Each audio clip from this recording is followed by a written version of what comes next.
श्रोता प्रेमियों, मैं राम सागर शास्त्री आप लोगों के समक्ष एक प्रसंग रखने जा रहा हूँ। प्रेम और मोह में अंतर। देखिए, हमारे धर्म ग्रंथों में प्यार का नाम नहीं आया है। प्यार तो सिर्फ फिल्मी दुनिया की देन है।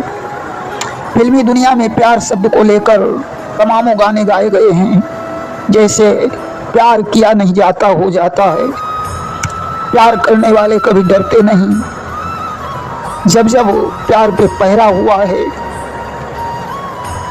हम प्यार करने वाले, दुनिया से न डरने वाले। यहाँ तक कि सारी फिल्मी दुनिया प्यार शब्द से भरी पड़ी है। पहले जमाने में एक लड़की यार शब्द को बोलकर बात नहीं करती थी। इस शब्द का प्रयोग स्त्रियों के लिए वर्जित था। यह शब्द दोस्त या ज़्यादातर लड़कियां जार पुरुष के लिए प्रयोग करती थीं।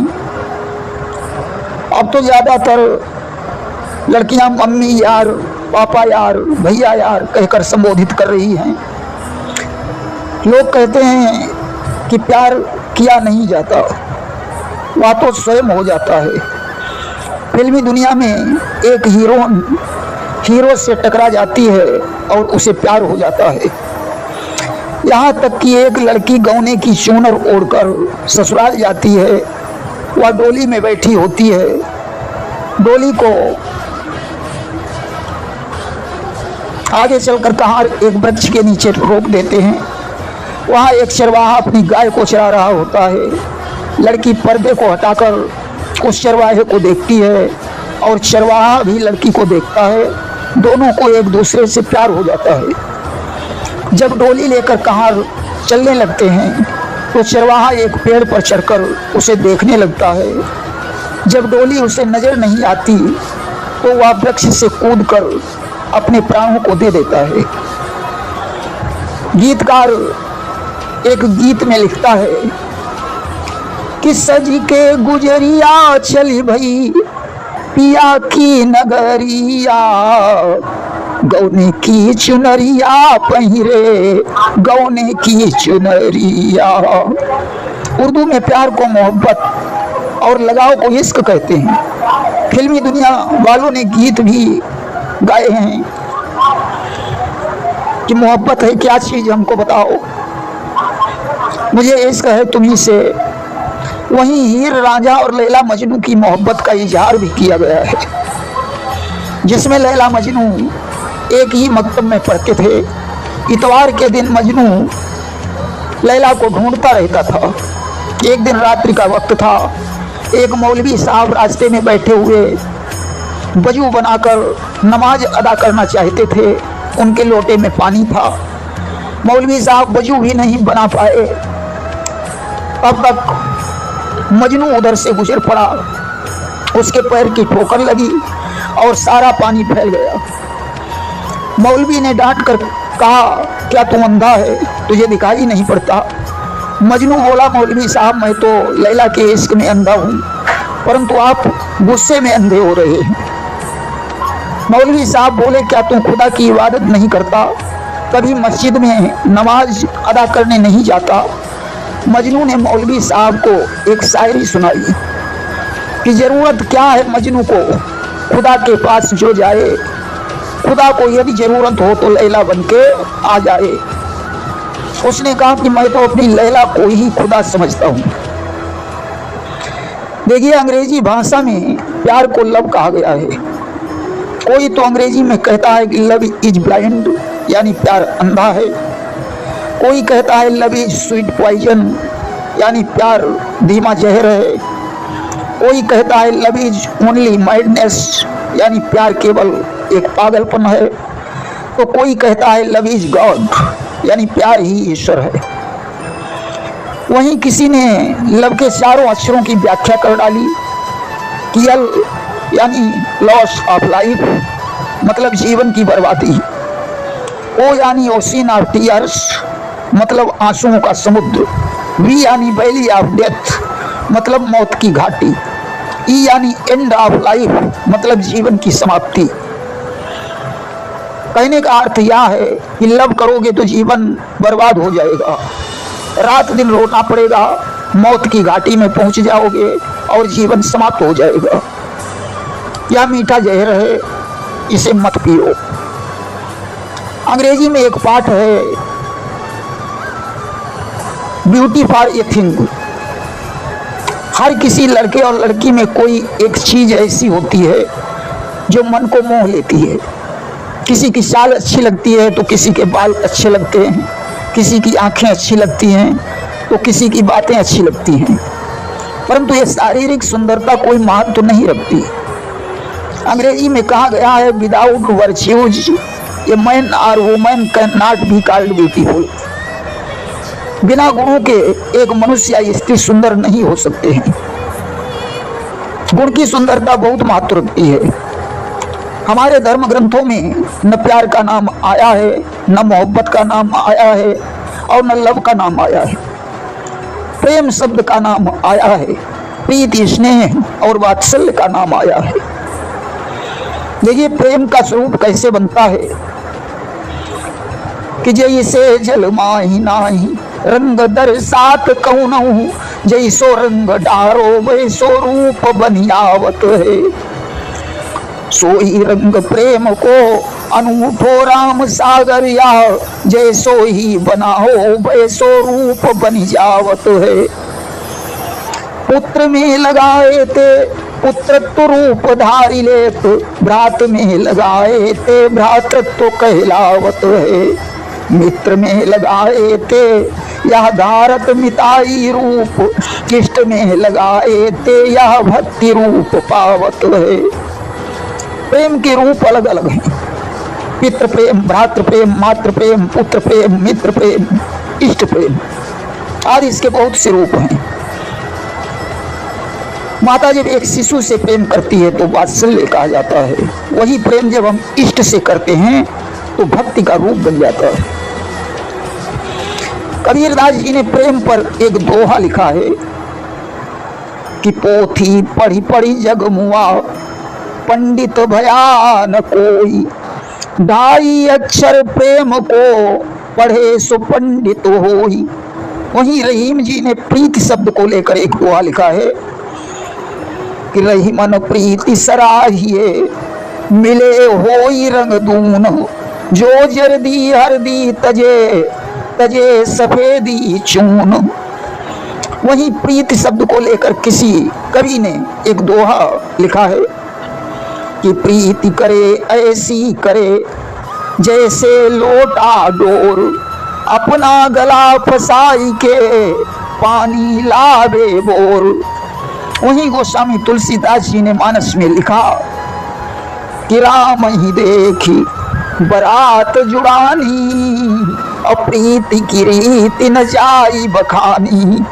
आखिर प्रीति की रीत क्या है? कवियों ने लिख दिया कि चंद्र की ज्योति चकोरी तके, नित दीपक ज्योति जरे जो पतंगी, मोर मरही घन घोर किशोरन, मीन मरही बिछुरे जल संगी। स्वाति की बूंद को चातक चाहत, केतक चाहत भौर भरंगी। एक चाहत नाही, मरे जा प्रीति की रीति इकंगी। चकोर को चंद्रमा की ज्योति प्रिय है, पतंगे को दीपक की ज्योति प्रिय है, मोर को घन की गर्जना प्रिय है, मछली को नीर से बहुत प्रेम है। वह जल से एक पल भी अलग होना नहीं चाहती है, जल से अलग होते ही मर जाती है। केतकी को भंवरा से बहुत प्रेम है, परंतु भंवरा भूल कर भी केतकी के बाग में नहीं जाता।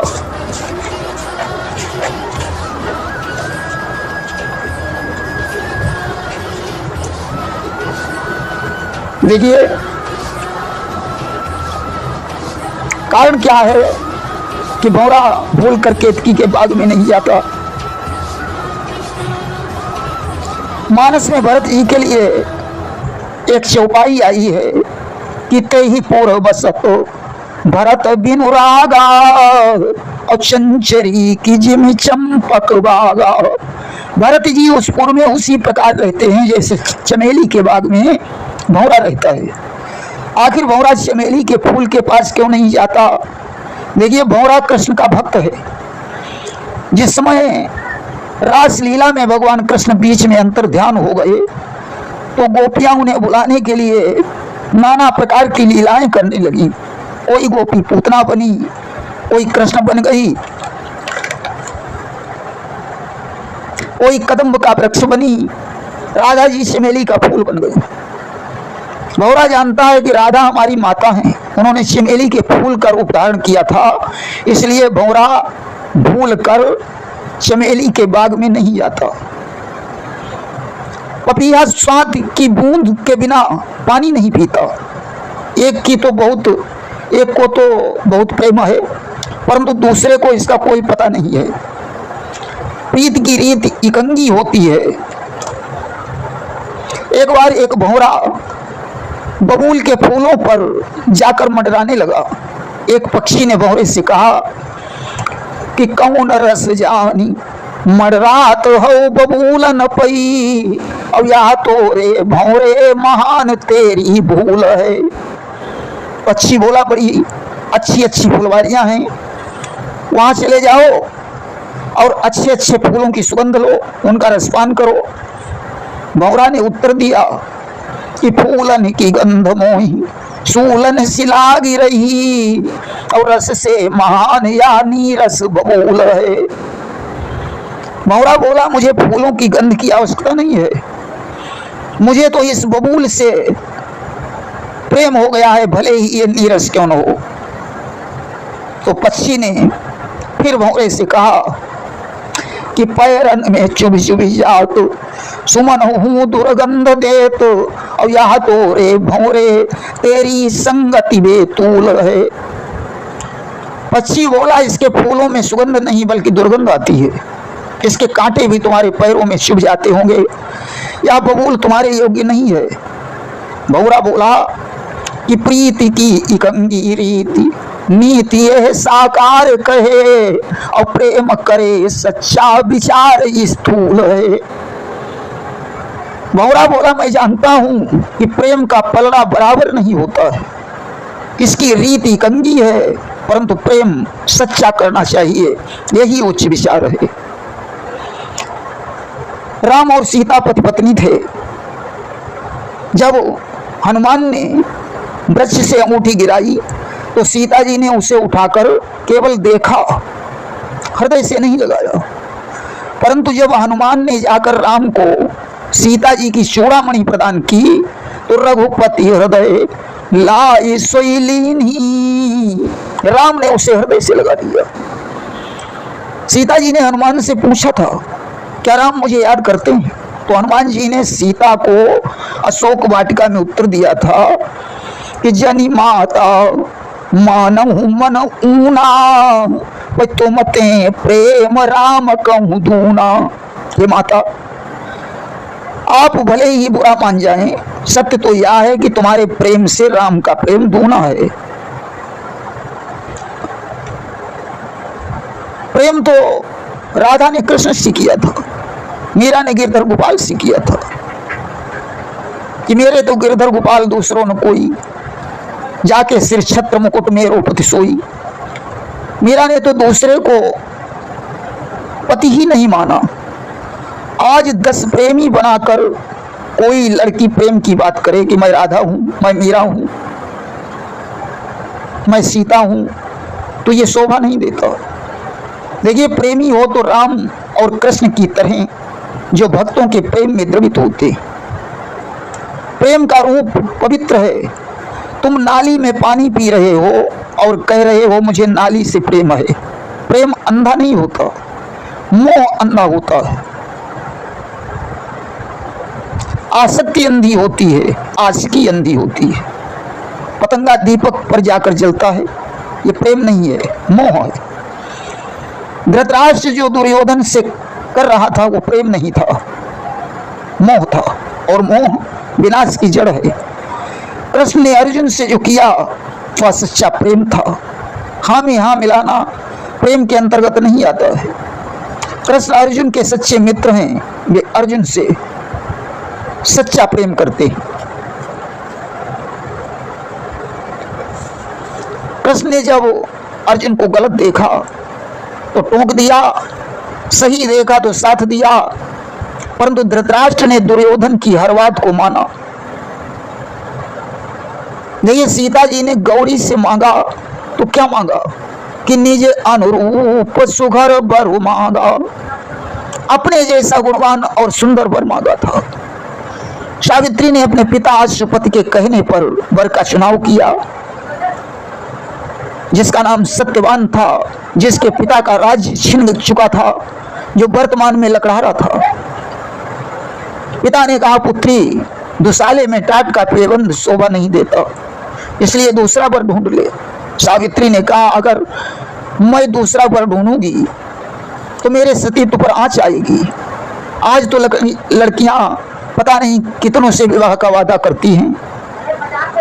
लोग कहते हैं जाति पाति से क्या लेना देना, चाहे जिससे विवाह कर लो, परंतु धर्म ऐसी इजाजत नहीं देता। एक ब्राह्मण की पुत्री अगर किसी शूद्र से विवाह कर ले और शूद्र के पैर छूने लगे तो गोस्वामी तुलसीदास जी कहते हैं कि ऐसा करने से यह लोक और परलोक दोनों बिगड़ जाते हैं। अगर वर्ण व्यवस्था भंग होकर विवाह होने लगेगा तो पंचांग से उनकी गुणगणना कैसे हो पाएगी? विवाह बना या नहीं बना, इसका निर्णय कैसे हो पाएगा? साथ ही साथ वर्ण संकर संतान का जन्म होगा जो विनाशकारी बनेगी। उसका परिणाम क्या होगा ये तो राम ही जान सकते हैं। फिर तो यही कहना पड़ेगा कि हुई है सोई जो राम रचि राखा, और को करी तर्क बढ़ा वही शाखा।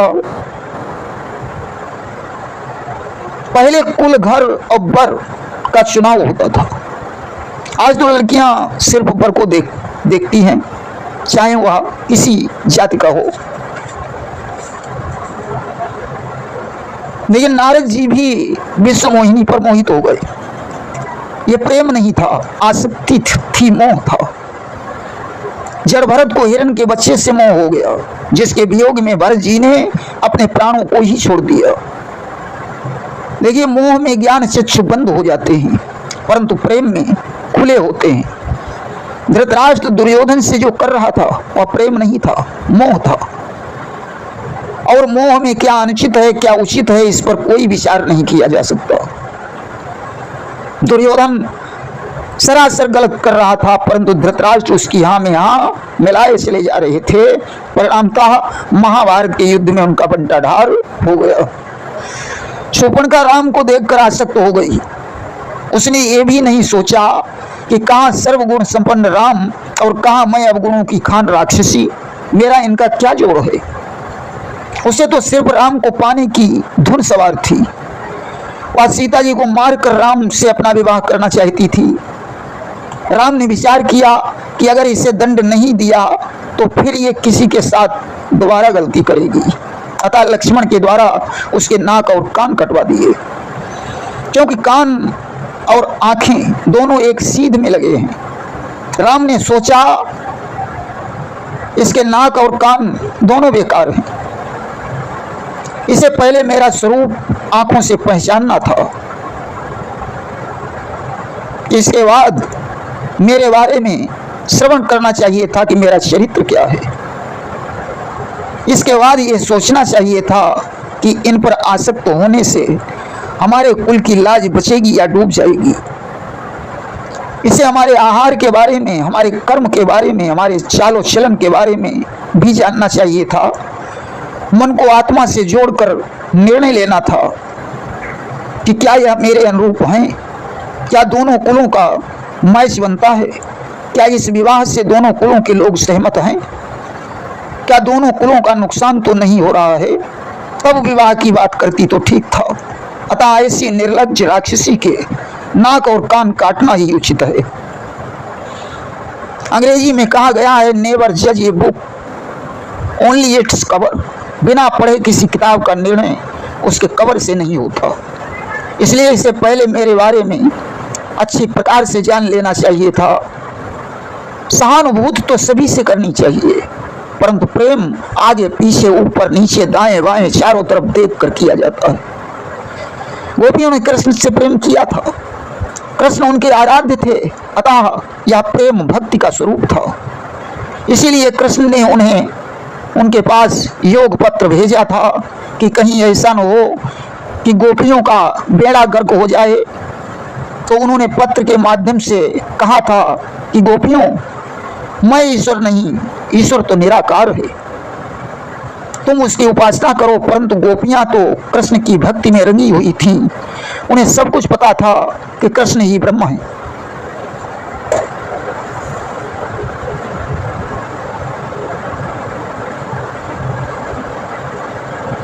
देखिए, राधा ने कृष्ण से प्रेम किया। पहली बात तो गर्ग संहिता के अनुसार राधा और कृष्ण का विवाह ब्रह्मा जी ने करवाया था। दूसरी बात, राधा योगी राज कृष्ण से प्रेम करती हैं, ये पवित्र प्रेम है, वासना से रहित प्रेम है। दूसरी बात, कृष्ण राधा के इष्ट भी हैं, अतः यह प्रेम भक्ति का स्वरूप भी है। योगी जन तो जल में बैठकर तपस्या कर सकते हैं, अंगारों पर चल सकते हैं, शीत को चिंगारी बना सकते हैं, हमें उनकी नकल नहीं करनी चाहिए।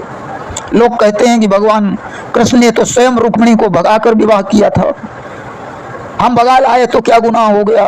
देखिए, रुक्मिणी का विवाह दुष्ट शिशुपाल के साथ होने वाला था, जो रुक्मिणी के योग्य नहीं था, अतः भगवान कृष्ण ने उसे शिशुपाल से बचाकर अपने साथ विवाह कर लिया।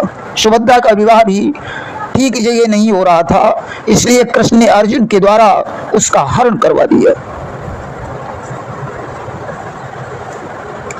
पार्वती ने शिव को अपना पति बनाया, लक्ष्मी ने विष्णु को पति बनाया, परंतु शूर्पणखा का विवाह राम के साथ कैसे हो सकता था? वह तो एक राक्षसी थी, उसका जोड़ तो राक्षस से बनता था। पहले गुणवान कन्याएं थीं, अब तो ज्यादातर अवगुणी कन्याएं हैं, जिन्हें नशाबाज, जुआरी और गुंडावर चाहिए। वे किसी गुणवान व्यक्ति से विवाह कैसे कर सकती हैं? एक कवि ने लिखा कि प्यार कठिन है, सोच समझ कर करो किसी से प्यार। चलो, हम प्रेम और प्यार को एक ही चीज मान लेते हैं, परंतु लिखा है कि प्यार करने से पहले 100 बार सोचो कि इससे दोनों कुलों पर कोई आंच तो नहीं आएगी। क्या प्रेमी मेरे मेल का है? क्या मेरे कुल का इसके कुल से मैच हो रहा है? क्या इसका घर मकान है? क्या इसका धंधा ठीक है? क्या विवाह इसके साथ होने योग्य है? फिर माता पिता की सलाह पर विवाह किया जाए तो भी ठीक है। प्यार अंधा नहीं होता। प्यार यह नहीं कहता कि किसी के साथ भाग जाओ, प्यार ये भी नहीं कहता कि जहर खाकर मर जाओ, प्यार ये भी नहीं कहता कि किसी की हत्या कर दो। ये तो सिर्फ मोह है, प्यार नहीं है। जो लड़कियां अपनी सहेली को अंधे कुएं में गिरने की सलाह देती हैं, वे तुमसे प्रेम नहीं करती। जो मित्र सलाह देकर अपने मित्र को अंधे कुएं में गिराता है, वह भी तुमसे प्रेम नहीं करता। वो तो धृतराष्ट्र की तरह हाँ में हाँ मिलाकर तुम्हारी खुशी में शामिल हो रहा है। इत्र मित्र चित्र और चरित्र बिना परीक्षण के जाने नहीं जा सकते। राजा जनक ने सुखदेव जी के चरित्र का परीक्षण करने के लिए उनके पास कुछ सुंदर सुंदर दासियां भेजी थीं, परंतु सुखदेव जी तो परमहंस थे, उन पर कोई प्रभाव ही नहीं पड़ा। हाँ में हाँ मिलाने वाला मित्र सिर्फ आपका विनाश ही करवा सकता है। देखिए, राम ने मर्यादा का पालन किया, परंतु कृष्ण ने मर्यादा को तोड़ा भी। परंतु उनकी लीला पर संदेह करना नहीं चाहिए, क्योंकि योगियों की लीला को कौन जान सकता है। कृष्ण योगी राज हैं, उनकी लीलाएं विचित्र हैं। देखिए, संतान पर माता का प्रभाव अधिक पड़ता है। रावण के पिता विश्रवा ऋषि थे, परंतु कैकसी राक्षसी थी, अतः रावण भी राक्षस ही पैदा हुआ। हिरण्यकश्यप राक्षस था, परंतु कयाधु परम भक्त थी, अतः भक्त प्रहलाद का जन्म हुआ। देखिए, रावण को संस्कार उसके नाना सुमाली ने दिए थे, परंतु प्रहलाद को देवर्षि नारद के संस्कार मिले थे। एक सुसंस्कारित लड़का या लड़की कभी प्यार के चक्कर में नहीं पड़ते। इसलिए बच्चों में संस्कार डालने चाहिए। प्रेम से बोलिए वृंदावन बिहारी लाल की जय।